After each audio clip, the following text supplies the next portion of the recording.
So, nine lives. It's called that despite there being not a single cat, of course. Yeah.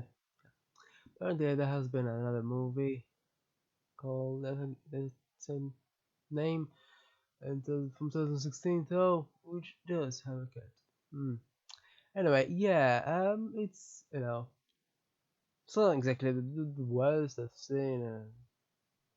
Uh, the people who rated it seem to think that it might be, but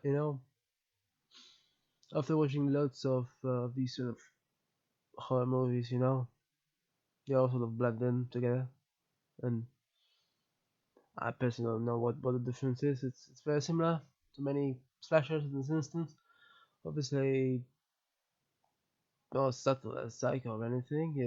It could possibly also be considered a slasher. It's obviously not exactly a constant slasher either.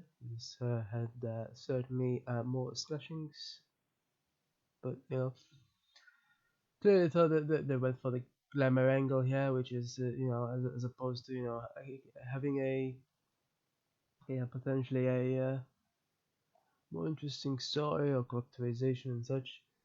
Glamour as with that actress front and center, despite going first. That is clearly the stupidest thing to happen in this movie. And I mean, she's clearly. I mean, it's not like she necessarily obviously acts really badly. Or I just don't know why. This is the problem. It's not real acting because merely referencing one's life isn't exactly just. But in the end, I mean, it's still not very different from many other such horror movies in the sense, other movies that people seem to like much better.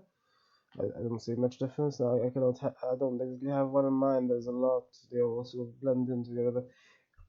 But yeah, I think it's not very much different. I mean, most aren't set in a house like that, but otherwise, reminding me of Resident Evil, by the way, the house there.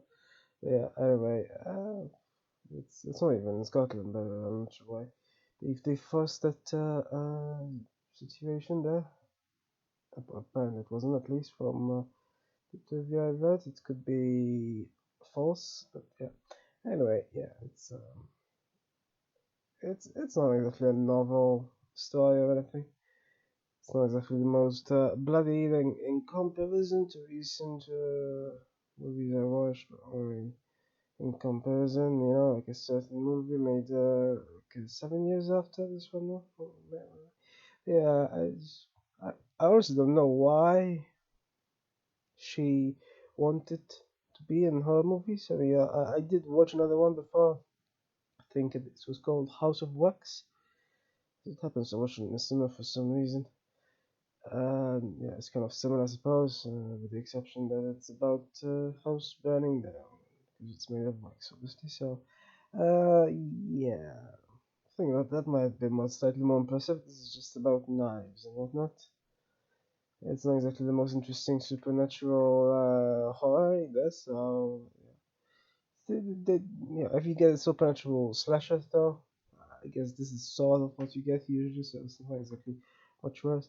What was sort of bad though? It was. I mean, this is what was the inane commentary at the beginning. But there, the likes of Train also had an inane commentary. So it's not like much different from many other such movies.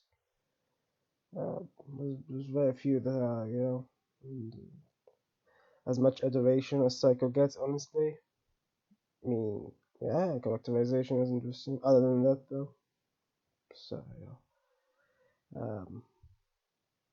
yeah, that's the thing. Um, so yeah, ultimately, I mean, it's not exactly the best or the worst. I don't know what the worst is, honestly. Though she's certainly not the protagonist. I don't know why. I know I said I don't know why they put her in the middle.